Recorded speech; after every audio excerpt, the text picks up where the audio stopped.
ಮುಖಾಂತರವಾಗಿ ಅನಸ್ತೇಷಿಯಾದ ಕುರಿತಾಗಿ, ಅರವಳಿಕೆ ಶಾಸ್ತ್ರದ ಕುರಿತಾಗಿ ನಾವು ತಿಳ್ಕೊಳ್ತಾ ಇದ್ದೀವಿ. ಇವತ್ತಿನ ಕಾರ್ಯಕ್ರಮದಲ್ಲಿ ಡಾಕ್ಟರ್ ವಿನೋದ್ ಕೆ ಮೂರ್ತಿಯವರು ನಮ್ಮೊಟ್ಟಿಗೆ ಇದ್ದಾರೆ. ಸೊ ಯಾವ ರೀತಿಯಾದಂಥ ಟೈಪ್ಸ್ ಇದೆ ಅನ್ನೋದನ್ನ ನಾವು ತಿಳ್ಕೊಂಡ್ವಿ. ಇನ್ನು ಈ ಅರವಳಿಕೆ ಶಾಸ್ತ್ರದಲ್ಲಿ ಅಥವಾ ಅನಸ್ತೇಷಿಯಾದಲ್ಲಿ ಸೈಡ್ ಎಫೆಕ್ಟ್ಸ್ ಅಂತ ಇರುತ್ತಾ? ಯಾವ ರೀತಿಯಾದಂಥ ಸೈಡ್ ಎಫೆಕ್ಟ್ಸ್ ನಾವು ನೋಡಬಹುದು ಡಾಕ್ಟರ್, ಇದ್ರ ಬಗ್ಗೆ ತಿಳಿಸ್ಕೊಡಿ. ಖಂಡಿತ. ಈಗ ಎಲ್ಲರಿಗೂ ಒಂದು ಭಯ ಏನಿರುತ್ತೆ ಅಂದರೆ ಅನಸ್ತೇಷಿಯಾ ತಗೊಂಡಾಗ ಅದ್ರದ್ದು ಸೈಡ್ ಎಫೆಕ್ಟ್ಸ್ ಇರುತ್ತಾ ಅಂತ ಯಾವುದೇ ಒಂದು ಪೇಷಂಟ್ ಆಗಿರ್ಬೋದು ಅಥವಾ ಯಾರೇ ಒಬ್ಬ ವ್ಯಕ್ತಿ ಆಗಿರ್ಬೋದು ನಮಗೆ ಕೇಳುವಂಥ ಸಾಮಾನ್ಯ ಪ್ರಶ್ನೆ ಅದು. ಜನರಲ್ ಅನಸ್ತೇಷಿಯಾ ಆಗಲಿ, ರೀಜನಲ್ ಅನಸ್ತೇಷಿಯಾ ಆಗಲಿ, ನರ್ವ್ ಬ್ಲಾಕಲ್ಲಾಗಲಿ ಯಾವುದೇ ರೀತಿ ಸೈಡ್ ಎಫೆಕ್ಟ್ಸ್ ಇರೋದಿಲ್ಲ. ಸೈಡ್ ಎಫೆಕ್ಟ್ಸ್ ಅಂತ ಹೇಳಿದ್ರು ಕೂಡ ಒಬ್ಬೊಬ್ಬರಿಗೆ 100ರಲ್ಲಿ 90 ಭಾಗ ಸೈಡ್ ಎಫೆಕ್ಟ್ ಇರೋದಿಲ್ಲ. ಇನ್ನು 10% ಅಂದರೆ 100ರಲ್ಲಿ 10 ಜನಕ್ಕೆ ಸ್ವಲ್ಪ ವಾಮಿಟಿಂಗ್ ಥರ ಸೆನ್ಸೇಷನ್ ಬರ್ತದೆ, ಅದನ್ನು ನಾಸಿಯಾ ಅಂತ ಹೇಳ್ತೀವಿ. ಇನ್ನೊಂದು ವಾಮಿಟಿಂಗೇ ಆಗ್ಬೋದು, ಇನ್ನೊಂದು ನಡ್ಕ ಬರ್ಬೋದು. ಈ 3 common side effects of anaesthesia. ಅದು ವೆರಿ ರೇರ್. ಈಗ ಆಫ್ ಲೇಟ್ ಅಂದರೆ ಈಗ ಪ್ರೆಸೆಂಟ್ ಅನಸ್ತೇಷಿಯಾನಲ್ಲಿ ಇದು ನೋಡುವಂಥದ್ದು ಬಹಳನೇ ರೇರ್.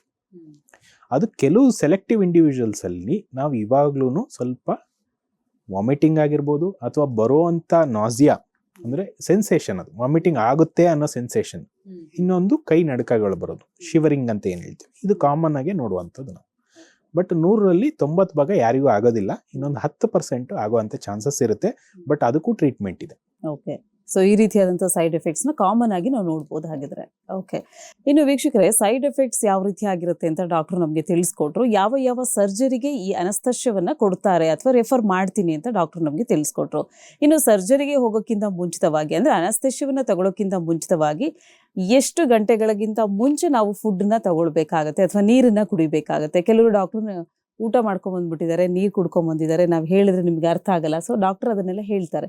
ಯಾಕೆ ಡಾಕ್ಟರ್, ಇನ್ ಕೇಸ್ ಅದನ್ನು ಊಟ ಮಾಡೋದ್ರಿಂದ ಏನಾದರೂ ಮತ್ತೆ ಸೈಡ್ ಎಫೆಕ್ಟ್ಸ್ ಆಗುತ್ತಾ? ಅದು ಊಟ ಮಾಡಿ ಬಂದಿದ್ರೆ, ಈಗ ಒಂದು ಸಾಲಿಡ್ ಫುಡ್ಸ್ ಅಂತ ನಾವು ನಾರ್ಮಲ್ ಲಂಚ್ ಆಗಿರ್ಬೋದು, ಡಿನ್ನರ್ ಆಗಿರ್ಬೋದು, ಬ್ರೇಕ್ಫಾಸ್ಟ್ ಆಗಿರ್ಬೋದು, ಈ ಸಾಲಿಡ್ ಫುಡ್ಸ್ ತಗೊಂಡು 6 ಅವರ್ಸು ನಮಗೆ ಡೈಜೆಷನ್ ಆಗಲಿಕ್ಕೆ ಟೈಮ್ ಬೇಕಾಗ್ತದೆ. ನಾರ್ಮಲ್ ಬಾಡಿನಲ್ಲಿ ಡೈಜೆಷನ್ ಆಗಲಿಕ್ಕೆ ಅಂದರೆ ಹೊಟ್ಟೆ ಅಂದರೆ ಬಾಯಿಯಿಂದ ತಗೊಂಡಂಥ ಊಟ ನಮ್ಮ ಈಸೋಫೇಗಸ್, ಸ್ಟೊಮಕ್ ಅಂತ ಏನು ಹೇಳ್ತೀವಿ, ಅಲ್ಲಿಂದ ಕೆಳಗಡೆ ಹೋಗೋಕ್ಕೆ ಅಟ್ಲೀಸ್ಟ್ 4 to 6 ಅವರ್ಸ್ ಬೇಕೇ ಬೇಕು ಡೈಜೆಷನ್ ಆಗಿ ಕೆಳಗೆ ಹೋಗ್ಲಿಕ್ಕೆ. ಈಗ ನಾನು ಈ ಅವಸ್ಥೆನಲ್ಲಿ ಅನಸ್ತೇಷಿಯಾ ಕೊಟ್ಟಾಗ ಏನಾಗ್ತದೆ ಅಂದರೆ, ಈ ಏನು ಮಸಲ್ಸ್ ಇರ್ತವೆ ಇಲ್ಲಿ ನೆಕ್ಕಲ್ಲಿ ಏನು ಮಸಲ್ಸ್ ಇರುತ್ತೆ ಅದೆಲ್ಲ ರಿಲ್ಯಾಕ್ಸ್ ಆಗಿಬಿಡುತ್ತೆ. ನೆಕ್ಕಲ್ಲಿ ಇರೋವಂಥ ಮಸಲ್ಸ್ ರಿಲ್ಯಾಕ್ಸ್ ಆಗಿದ ತಕ್ಷಣ ಏನಾಗುತ್ತೆ, ಹೊಟ್ಟೆನಲ್ಲಿ ಏನೇ ಪಾರ್ಟಿಕಲ್ಸ್ ಅಂದರೆ ಏನೇ ಊಟ ಇದ್ದರೂ ಅದು ವಾಪಸ್ ರಿವರ್ಸ್ ಆಚೆ ಬರುವಂಥ ಚಾನ್ಸಸ್ ಇರುತ್ತೆ. ಸೊ ಈ ಫುಡ್ ಪೈಪಿಂದ ಬಂದಂಥ ಏನೇ ಸಾಲಿಡ್ ಪಾರ್ಟಿಕಲ್ಸ್ ಇರ್ಬೋದು, ನೀರಿರ್ಬೋದು, ಅದು ಶ್ವಾಸಕೋಶಕ್ಕೆ ಹೋಗುವಂಥ ಚಾನ್ಸಸ್ ಇರ್ತದೆ. ಯಾಕಂದರೆ ಇದೆಲ್ಲ ರಿಲ್ಯಾಕ್ಸ್ ಆಗಿಬಿಡ್ತದೆ. ಅನಸ್ತೇಷಿಯಾ ಕೊಟ್ಟಿದ ತಕ್ಷಣ ಏನಾಗ್ತದೆ ಅಂದರೆ ಎಲ್ಲ ಮಸಲ್ಸು ರಿಲ್ಯಾಕ್ಸ್ ಆಗ್ತದೆ. ಈಗ ಅದೇನು ಕವರಿಂಗ್ಸ್ ಎಲ್ಲ ಇರುತ್ತಲ್ಲ, ಈಗ ಅನ್ನಕ್ಕೆ ಮತ್ತು ಶ್ವಾಸಕೋಶಕ್ಕೆ ಒಂದು ಕವರಿಂಗ್ ಇರ್ತದೆ, ಎಪಿಗ್ಲಾಟಿಸ್ ಅಂತ ಹೇಳ್ತೀವಿ ನಾವು. ಆ ಕವರಿಂಗ್ದು ನಮಗೆ ಎಫೆಕ್ಟ್ ನಿಂತೋಗ್ಬಿಡ್ತದೆ ಈ ಟೈಮಲ್ಲಿ. ಸೊ ಯಾವುದೇ ರೀತಿ ಫುಡ್ ಪಾರ್ಟಿಕಲ್ಸು ಹೊಟ್ಟೆ ಭಾಗದಲ್ಲಿ ಇದ್ದರೆ ಅದು ರಿವರ್ಸ್ ಬಂದು ಶ್ವಾಸಕೋಶಕ್ಕೆ ಹೋಗುವಂಥ ಚಾನ್ಸಸ್ ಇರ್ತದೆ. ಶ್ವಾಸಕೋಶಕ್ಕೆ ಹೋದ್ರೆ ಏನಾಗ್ತದೆ, ಅಲ್ಲಿ ಇನ್ಫೆಕ್ಷನ್ ಆಗುತ್ತೆ. ಆವಾಗ ಏನಾಗ್ತದೆ, ನಾನು ಪೋಸ್ಟ್ ಆಪ್ ವೆಂಟಿಲೇಷನ್ ಅಂತ ಮಾಡಬೇಕಾಗ್ತದೆ. ಅಂದರೆ ಆ ಏನೇನು ಇನ್ಫೆಕ್ಷನ್ ಶ್ವಾಸಕೋಶದಲ್ಲಿ ಆಗುತ್ತೋ ಅದನ್ನೆಲ್ಲ ಕ್ಲಿಯರ್ ಮಾಡೋವರೆಗೂ ಅವ್ರನ್ನ ಅನಸ್ತೇಷಿಯಿಂದ ಹೊರಗೆ ತರಲಿಕ್ಕೆ ಆಗೋದಿಲ್ಲ. ಇದು ಮೇನ್ ಎಫೆಕ್ಟ್ ಆಗೋದು ನಾವು ಸಾಲಿಡ್ ಫುಡ್ಸ್ ತೊಗೊಂಡು ಬಂದು ಅನಸ್ತೇಷಿಯಾ ತೊಗೊಂಡ್ರೆ. ಎರಡನೇದು ಲಿಕ್ವಿಡ್ಸ್ ಆಗಿರ್ಬೋದು. ಲಿಕ್ವಿಡ್ಸ್ ನಾನು ಹೇಳಿದೆ, ಲಿಕ್ವಿಡ್ಸ್ ಡೈಜೆಷನ್ ಆಗೋಕ್ಕೆ ಅಟ್ಲೀಸ್ಟ್ 4 ಅವರ್ಸ್ ಬೇಕು. ಅಂದರೆ ಹೊಟ್ಟೆಯ ಕೆಳಭಾಗಕ್ಕೆ ಹೋಗೋಕ್ಕೆ 4 ಅವರ್ಸ್ ಮಿನಿಮಮ್ ಬೇಕು. ಈಗ ಸರ್ ಬರೀ ನಾನು ಎಳ್ನೀರು ಕುಡಿದು ಬಂದಿದ್ದೀನಿ ಅಂಥವ್ರಿಗೂ ಅಷ್ಟೇ, ಯಾವುದೇ ನೀರು ಇರ್ಬೋದು, ಎಳ್ನೀರಾಗಿರ್ಬೋದು, ಜ್ಯೂಸ್ ಆಗಿರ್ಬೋದು, ಸಾಮಾನ್ಯ ನೀರಾಗಿರ್ಬೋದು, ಅದು ಡೈಜೆಷನ್ ಆಗಲಿಕ್ಕೆ ಅಟ್ಲೀಸ್ಟ್ 2 to 4 ಅವರ್ಸ್ ಅಂತ ನಾವೇನು ಹೇಳ್ತೀವಿ, ಅದು ಬೇಕೇ ಬೇಕು. ಸೊ ನಾವು ಮಿನಿಮಮ್ ಕ್ರೈಟೀರಿಯಾ ಏನಂತೀವಿ, 4 ಅವರ್ಸ್ ಮಿನಿಮಮ್ ಲಿಕ್ವಿಡ್ ಫುಡ್ಸ್ನ ತಗೊಳ್ಳಾಗಿಲ್ಲ. ಸಪೋಸ್ ತಗೊಂಡಿದ್ರು ನಾವು ಅದಕ್ಕೆ ಡೈಜೆಷನ್ ಆಗಲಿಕ್ಕೆ ನಾವು ಕೆಲವು ಇಂಜೆಕ್ಷನ್ಸು ಇದೆ, ಅದು ಕೊಟ್ಬಿಟ್ಟು ಮಾಡ್ಬೋದು. ಬಟ್ ಆ ರಿಸ್ಕ್ ಅನ್ನೋದು ಯಾವತ್ತೂ ಇದ್ದೇ ಇರ್ತದೆ. ನಾವು ಆ ನೀರು ವಾಪಸ್ಸು ಶ್ವಾಸಕೋಶಕ್ಕೆ ಹೋಗುವಂಥ ಚಾನ್ಸಸ್ ಇರ್ತದೆ. ನೀರು ಹೋಗಿ ಕಲೆಕ್ಟ್ ಆದರೆ ಮತ್ತೆ ಅಲ್ಲೂ ಇನ್ಫೆಕ್ಷನ್ ಆಗ್ತದೆ. ಅಲ್ಲಿ ಇನ್ಫೆಕ್ಷನ್ ಆದರೆ ನಾನು ಮತ್ತೆ ರಿವರ್ಸ್ ಮಾಡ್ಲಿಕ್ಕೆ ಆಗಲ್ಲ ಅನಸ್ತೇಷಿಯಾ. ಸೊ ಹಾಗಾಗಿ ಈ ಸಾಲಿಡ್ ಫುಡ್ಸ್ ಆಗಿರ್ಬೋದು. ಸರ್ ಕೆಲವ್ರು ಕೇಳ್ತಾರೆ, ಮಟನ್ ತಿಂದು ಬಂದಿದ್ದೀರಿ, ಚಿಕನ್ ತಿಂದು ಬಂದಿದ್ದೀನಿ ಸರ್, ಅದಕ್ಕೆ 8 ಅವರ್ಸ್ ಬೇಕಾಗ್ತದೆ ಡೈಜೆಷನ್ಗೆ. ಸೊ ಅದಕ್ಕೆ ಸಾಲಿಡ್ ಫುಡ್ಸಲ್ಲೂ ನಾರ್ಮಲ್ ಸಾಲಿಡ್ ಫುಡ್ಸು, ಇನ್ನೊಂದು non vegetarian solid foods. Non vegetarian especially mutton chicken ಎಲ್ಲ ತೊಗೊಂಡವರಲ್ಲಿ 8 ಅವರ್ಸ್ NPO ಅಂದರೆ ನಿಲ್ ಪರ್ ಓರಲ್ ಗೈಡ್ಲೈನ್ಸ್ ಇದೆ. ನಾರ್ಮಲ್ ಫುಡ್ ತಿಂದಲ್ಲಿ 6 ಅವರ್ಸ್ ಮಿನಿಮಮ್ ಸಾಲಿಡ್ ಫುಡ್ಸಿಗೆ ನಿಲ್ ಪರ್ ಓರಲ್ ಇರಬೇಕು. Liquids 2 to 4 hours, minimum of 2 hours, maximum of 4 hours. ಆಮೇಲೆ ನಾನು ಆಗಲೇ ಹೇಳ್ದಂಗೆ ಬ್ರೆಸ್ಟ್ ಫೀಡಿಂಗ್ನಲ್ಲೂ ಮಿನಿಮಮ್ ಆಫ್ 4 ಅವರ್ಸ್ ಇರಲೇಬೇಕು. ಸ್ವಲ್ಪ ಗಂಟ್ಲು ಒಣಗ್ತಾ ಇದೆ ಅಂದರೆ ಹನಿ ನೀರು ಅಂತ ಹೇಳ್ತೀವಿ, ಹನಿ ನೀರನ್ನ ತಗೋಬಹುದು, ಅದು 1 ಅವರ್ ಮುಂಚೆ. So these are the NPO guidelines. ಈಗ ರಿವೈಸ್ ಆಗಿದೆ ಅದೆಲ್ಲ. ಮುಂಚೆ 6 ಅವರ್ಸ್ ಮಿನಿಮಮ್ ಬೇಕೇ ಬೇಕು ಅಂತ ಹೇಳ್ತಾ ಇದ್ರು, ಈಗ 6-4-2 ಆರ್ 6-4-1 ಅಂತ ಮಾಡಿದೀವಿ ಅದನ್ನು. ಸೊ ಈ ಗೈಡ್ಲೈನ್ಸ್ ಎಲ್ಲರೂ ಜ್ಞಾಪಕ ಇಟ್ಕೋಬೇಕಾದಂತ. ಡಾಕ್ಟರ್, ಇನ್ ಕೇಸ್ ಗೊತ್ತಿಲ್ಲದೆ ಆ ಫುಡ್ ತಗೊಂಡ್ಬಂದ್ಬಿಟ್ಟಿರ್ತೀವಿ, ಸೊ ಅಂತ ಸಂದರ್ಭದಲ್ಲಿ ಏನಿದೆ ಆಪ್ಷನ್? ಮೇಡಮ್, ಈಗ ಏನಂದ್ರೆ ಅದು ಯಾವ ತರ ಸರ್ಜರಿ ಅಂತ ಒಂದು ಇಂಪಾರ್ಟೆಂಟ್. ಈಗ ಎಲೆಕ್ಟಿವ್ ಸರ್ಜರೀಸ್ ಅಂದ್ರೆ ನಾವು ಕಾಯ್ಬೋದಂತ ಸರ್ಜರೀಸ್. ಅದು ಇನ್ನೊಂದು ಎಮರ್ಜೆನ್ಸಿ ಸರ್ಜರಿ ಅಂತ ಬರ್ತದೆ, ಇಮಿಡಿಯೇಟ್ ಮಾಡಲೇಬೇಕಾಗದಂತ ಒಂದು ಪರಿಸ್ಥಿತಿ ಇರ್ತದೆ. ಸೊ ಅದು ಮಾಡಲೇಬೇಕಾದಂಥ ಪರಿಸ್ಥಿತಿನಲ್ಲಿ ನಾವು ಈ ರಿಸ್ಕ್ ಹೇಳ್ತೀವಿ. ಆಮೇಲೆ ಡೈಜೆಷನ್ ಆಗಲಿಕ್ಕೆ ನಾವು ಒಂದು ಇಂಜೆಕ್ಷನ್ ಕೊಡ್ತೀವಿ. ಸಾಲಿಡ್ ಫುಡ್ಸ್ ಆಗಿರ್ಬೋದು, ಲಿಕ್ವಿಡ್ಸ್ ಆಗಿರ್ಬೋದು, ಅಥವಾ ಹಾಲು ಕುಡಿದಿದ್ರು ಕೂಡ ಇಮಿಡಿಯೇಟ್ ಡೈಜೆಷನ್ ಆಗುವಂಥ ರೀತಿನಲ್ಲಿ ಒಂದು ಮಿನಿಮಮ್ ಆಫ್ 20 to 25 ಮಿನಿಟ್ಸ್ನಲ್ಲಿ ಡೈಜೆಷನ್ ಆಗುವಂಥ ರೀತಿನಲ್ಲಿ ಇಂಜೆಕ್ಷನ್ ಕೊಡ್ತೀವಿ. ಆ ಇಂಜೆಕ್ಷನ್ಸ್ ಕೊಟ್ಟ ಮೇಲೆ ನಾವು ಅದನ್ನು ನೋಡ್ತೀವಿ. ಅಲ್ಟ್ರಾಸೌಂಡ್ ಅಂತ ಒಂದು ಇನ್ಸ್ಟ್ರೂಮೆಂಟ್ ಇದೆ. ಅಲ್ಟ್ರಾಸೌಂಡ್ನಲ್ಲಿ ನಾವು ಹೊಟ್ಟೆಯ ಭಾಗದಲ್ಲಿ ನೋಡ್ತೀವಿ ಅದೆಲ್ಲ ಡೈಜೆಷನ್ ಆಗಿದೆಯಾ ಇಲ್ವಾ. ಡೈಜೆಷನ್ ಆಗಿದ ತಕ್ಷಣ ಇಮಿಡಿಯೇಟ್ ತಗೊಳ್ಳೋಂಥ ಒಂದು ಪದ್ಧತಿ ಇದೆ. ಸೊ ಆದರೂ ಅದರಲ್ಲೂ ರಿಸ್ಕ್ ಇರ್ತದೆ, but we will try to reduce the risk ಅಷ್ಟೇ. ಇನ್ನು ವೀಕ್ಷಕರೇ, ಅನಸ್ತೇಶಿಯವನ್ನ ಹೆಣ್ಣು ಮಕ್ಕಳಿಗೆ ಅದು ಕಾಮನ್ ಆಗಿ ಗೊತ್ತಿರುತ್ತೆ. ಡೆಲಿವರಿ ಪೇನ್ ಬಂದಾಗ ಅನಸ್ತೇಶಿಯವನ್ನ ಕೊಡ್ತಾರೆ. ಸೊ ಅನಸ್ತೇಶಿಯದಲ್ಲಿ 3 ರೀತಿಯಾದಂಥ ವಿಧಗಳಿದೆ ಅಂತ ಡಾಕ್ಟರ್ ನಮಗೆ ಹೇಳಿದ್ರು. ಸೊ ಲೇಬರ್ ಪೇನ್ ಬಂದಾಗ ಅನಸ್ತೇಶಿಯವನ್ನ ಕೊಡ್ತಾರೆ. ಯಾವ ರೀತಿಯಾದಂಥ ಅನಸ್ತೇಶಿಯವನ್ನ ಕೊಡ್ತಾರೆ? ಸೊ ಏನೆಲ್ಲ ಮುನ್ನೆಚ್ಚರಿಕೆಗಳನ್ನ ನೀವು ವಹಿಸಬೇಕಾಗತ್ತೆ ಡಾಕ್ಟರ್, ಇದ್ರ ಬಗ್ಗೆ ಒಂದಷ್ಟು ಮಾಹಿತಿ. ಇದು ಲೇಬರ್ ಅನಾಸ್ಥಿಷಿಯಾ, ಲೇಬರ್ ಅನಾಲ್ಜಿಸಿಯಾ ಅಂತ ನಾವೇನು ಹೇಳ್ತೀವಿ. ಯಾವುದೇ ಒಂದು ಗರ್ಭಿಣಿಯಾದಂಥ ಒಂದು ಹೆಣ್ಮಗಳು ಕಾಮನ್ ಆಗಿ ನೋಡಿರ್ತಾರೆ. ಒಂದು ಸಿಸೇರಿಯನ್ ಸೆಕ್ಷನ್ ಅಂತ ಏನು ಹೇಳ್ತೀವಿ ನಾವು, ಇದಕ್ಕೆ ಬೆನ್ನಿಗೆ ಇಂಜೆಕ್ಷನ್ ಕೊಡಲೇಬೇಕಾಗ್ತದೆ. ಇದನ್ನ ರೀಜನಲ್ ಅನಸ್ಥೀಷಿಯಾ ಅಂತ ನಾನು ಆಗಲೇ ಏನು ಹೇಳಿದೆ. ಅದರಲ್ಲಿ 2 ವಿಧ ಇದೆ. ಒಂದು ಸ್ಪೈನಲ್ ಅನಸ್ಥೀಷಿಯಾ, ಇನ್ನೊಂದು ಎಪಿಡ್ಯೂರಲ್ ಅನಸ್ಥೀಷಿಯಾ ಅಂತ. ಸ್ಪೈನಲ್ ಅನಸ್ಥೀಷಿಯಾನಲ್ಲಿ ನಾವು ಏನು ಮಾಡ್ತೀವಿ, ಒಂದು ಸಣ್ಣ ಇಂಜೆಕ್ಷನ್ ಅನ್ನ ನಾವು CSF ಅಂದರೆ ಸೆರೆಬ್ರೋ ಸ್ಪೈನಲ್ ಫ್ಲೂಯಿಡ್ ಅಲ್ಲಿ ಏನು ಹೇಳಿದೆ ಅಲ್ಲಿ ಕೊಟ್ಬಿಡ್ತೀವಿ. ಅಲ್ಲಿ ಇಮಿಡಿಯೇಟ್ ಆಕ್ಷನ್ ಬರ್ತದೆ. 4 ಅವರ್ಸ್ ಆದಮೇಲೆ ಯಾವುದೇ ರೀತಿ ಅವರಿಗೆ ನೋವಿರೋದಿಲ್ಲ. 4 ಅವರ್ಸ್ ಆದ್ರೂ ಪೇನ್ ಇರೋದಿಲ್ಲ. ಆಮೇಲೆ ಸ್ವಲ್ಪ ಪೇನ್ ಕಾಣಿಸ್ಕೊಳುತ್ತೆ, ಅದಕ್ಕೆ ಬೇಕಾದಂಥ ಒಂದು ಕೈನಲ್ಲಿ ಇಂಜೆಕ್ಷನ್ ಕೊಡುವಂಥ ಪದ್ಧತಿ ಇದೆ. ಇದು ಕೆಲವ್ರಲ್ಲಿ ಏನಾಗುತ್ತೆ ಅಂದರೆ 4 ಅವರ್ಸ್ಗಿಂತ ಜಾಸ್ತಿ ಸರ್ಜರೀಸ್ ಆಗುತ್ತೆ, ಹೆಣ್ಮಕ್ಳಲ್ಲೇ ಆಗಿರ್ಬೋದು. ಕೆಲವ್ರಲ್ಲಿ ಬ್ಲೀಡಿಂಗ್ ನಿಲ್ಲೋದಿಲ್ಲ, ಡೆಲಿವರಿ ಆದಮೇಲೆ ಬ್ಲೀಡಿಂಗ್ ನಿಲ್ಲೋದಿಲ್ಲ, ಅಥವಾ ಅಲ್ಲೇ ಉಳ್ಕೊಂಡ್ಬಿಡ್ತದೆ. ಕೆಲವು ಪ್ರಾಡಕ್ಟ್ಸು ಮಗು ಆಚೆ ಬಂದಮೇಲೆ ಅದಕ್ಕೆ ಪ್ಲಾಸೆಂಟಾ ಅಂತ ಇರ್ತದೆ, ಅದು ಅಲ್ಲೇ ಉಳ್ಕೊಂಡ್ಬಿಡ್ತದೆ, ರಿಟೈನ್ಡ್ ಪ್ಲಾಸೆಂಟಾ ಅಂತ ಹೇಳ್ತೀವಿ. ಅದು ಕೆಲವು ಸಲ 4 ಗಂಟೆ ಮೇಲೇನೆ ಎಕ್ಸ್ಟೆಂಡ್ ಆಗುವಂಥ ಪರಿಸ್ಥಿತಿ ಇರ್ತದೆ. ಆಮೇಲೆ ಇನ್ನೊಂದು ನೋವು ಸ್ಟಾರ್ಟ್ ಆಗೋಕ್ಕೆ ಮುಂಚೆನೆ ನಾವು ಆ ಪೇನ್ನ ರಿಡ್ಯೂಸ್ ಮಾಡ್ಬೋದು.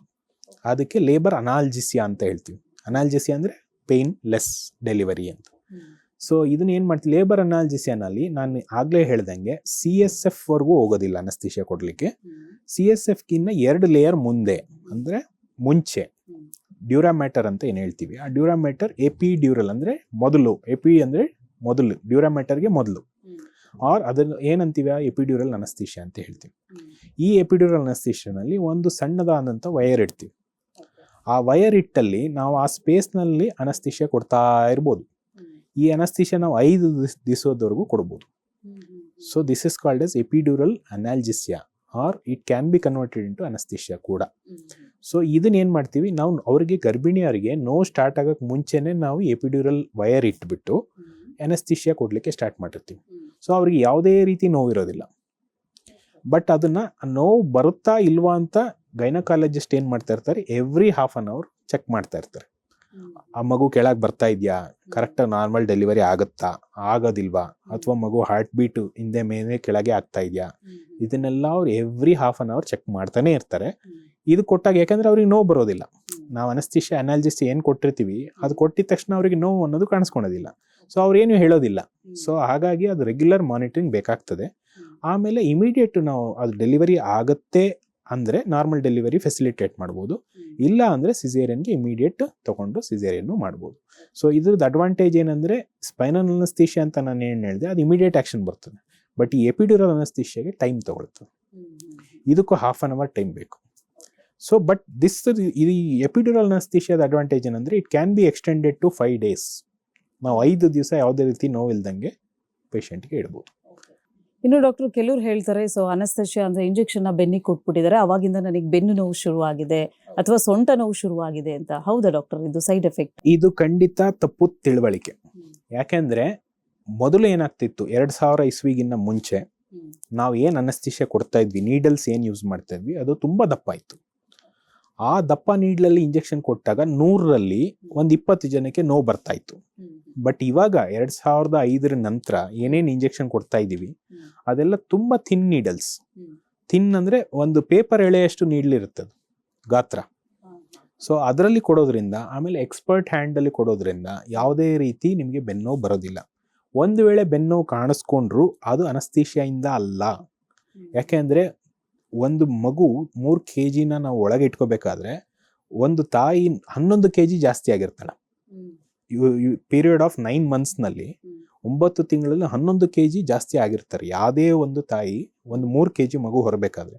ಈ 11 kg ಜಾಸ್ತಿ ಆದಂತ ಪರಿಸ್ಥಿತಿನಲ್ಲಿ ಆ ಬಾಡಿ ಅದರದ್ದಾದಂತ ಮಾಡಿಫಿಕೇಶನ್ ಮಾಡ್ಕೊಂಡಿರುತ್ತೆ. ಸೊ ಈ ಮಾಡಿಫಿಕೇಶನ್ ಮಾಡ್ಕೊಂಡು ಅದು ರಿವರ್ಸ್ ಆಗೋ ಟೈಮಲ್ಲಿ ನರ ಒಂದೊಂದ್ ಕಡೆ ಪ್ರೆಸ್ ಆಗುತ್ತೆ. ಇದು ಪ್ರೆಸ್ ಆಗೋದ್ರಿಂದನೂ ಬೆನ್ನೋವು ಬರುತ್ತೆ. ಸೊ ಅನಸ್ತೇಶಿಯಾ ಇಂದ ಬಂದಿದೆ ಅಂತಲ್ಲ, ಇದು ಬಾಡಿ ಚೇಂಜಸ್ ಇಂದ ಬಂದಿರುವಂತ ಒಂದು ಬೆನ್ನೋವು. ಅದಕ್ಕೆ ಅದರದೇ ಆದಂತ ಟ್ರೀಟ್ಮೆಂಟ್ ಇದೆ, ಅದು ತಗೊಂಡ್ರೆ ಖಂಡಿತ ಸರಿ ಹೋಗುತ್ತೆ. ಯಾವುದೇ ರೀತಿ ಭಯ ಪಡುವಂತ ಅವಶ್ಯಕತೆ ಇಲ್ಲ. ಸರಿ ವೀಕ್ಷಕರೇ, ಇವತ್ತಿನ ಕಾರ್ಯಕ್ರಮದ ಮುಖಾಂತರವಾಗಿ ಅನಸ್ತೇಶಿಯಾದ ಕುರಿತಾಗಿ ಒಂದಷ್ಟು ಮಾಹಿತಿಯನ್ನು ಡಾಕ್ಟರ್ ನಮಗೆ ನೀಡ್ತಾ ಇದ್ದಾರೆ. ಸೊ ಅನಸ್ತೇಶಿಯಾ ಅಂದ್ರೆ ಏನು, ಇದರ ಟೈಪ್ಸ್ ಯಾವ ರೀತಿಯಾಗಿರುತ್ತೆ, ಇನ್ನು ಲೇಬರ್ ಅನಸ್ತೇಶಿಯಾ ಅಂದ್ರೆ ಏನು, ಲೇಬರ್ ಪೇನ್ ಬಂದಾಗ ಯಾವ ರೀತಿಯಾದಂಥ ಅನಸ್ತೇಶಿಯಾವನ್ನ ಡಾಕ್ಟರ್ ಸಜೆಸ್ಟ್ ಮಾಡ್ತಾರೆ, ಯಾವುದೇ ರೀತಿಯಾದಂಥ ಸರ್ಜರಿಗೆ ಹೋಗೋಕ್ಕಿಂತ ಮುಂಚಿತವಾಗಿ, ಅನಸ್ತೇಶಿಯಾ ಕೊಡೋಕ್ಕಿಂತ ಮುಂಚಿತವಾಗಿ ನೀವು ಫುಡ್ನ ಕನ್ಸ್ಯೂಮ್ ಮಾಡಬೇಕು ಅಂದರೆ ಎಷ್ಟು ಅವರ್ ಮುಂಚೆ ಕನ್ಸ್ಯೂಮ್ ಮಾಡಬೇಕಾಗತ್ತೆ, ಲಿಕ್ವಿಡ್ನ ಕನ್ಸ್ಯೂಮ್ ಮಾಡಬೇಕು ಅಂದರೆ ಎಷ್ಟು ಅವರ್ ಮುಂಚೆ ಮಾಡಬೇಕಾಗತ್ತೆ, ಯಾವ ರೀತಿಯಾದಂಥ ಸೈಡ್ ಎಫೆಕ್ಟ್ಸ್ನ ನೋಡ್ಬೋದು. ಇದರ ಕುರಿತಾಗಿ ಒಂದಷ್ಟು ಮಾಹಿತಿಯನ್ನು ಡಾಕ್ಟ್ರು ಇವತ್ತಿನ ಸಂಚಿಕೆ ಮುಖಾಂತರವಾಗಿ ನಮಗೆ ತಿಳಿ ಹೇಳಿದ್ದಾರೆ. ಡಾಕ್ಟರ್, ಇದುವರೆಗೂ ಕಾರ್ಯಕ್ರಮದಲ್ಲಿ ಭಾಗವಹಿಸಿ ಸಾಕಷ್ಟು ವಿಚಾರದ ಬಗ್ಗೆ ಮಾಹಿತಿ ನೀಡಿದ್ದೀರಾ, ಧನ್ಯವಾದಗಳು. ಧನ್ಯವಾದಗಳು ವೀಕ್ಷಕರೇ, ಇದಾಗಿತ್ತು ಇವತ್ತಿನ ವಿಶೇಷ ಕಾರ್ಯಕ್ರಮ. ಮತ್ತೆ ನಿಮ್ಮ ಭೇಟಿ ಮುಂದಿನ ಸಂಚಿಕೆಯಲ್ಲಿ. ಧನ್ಯವಾದಗಳು.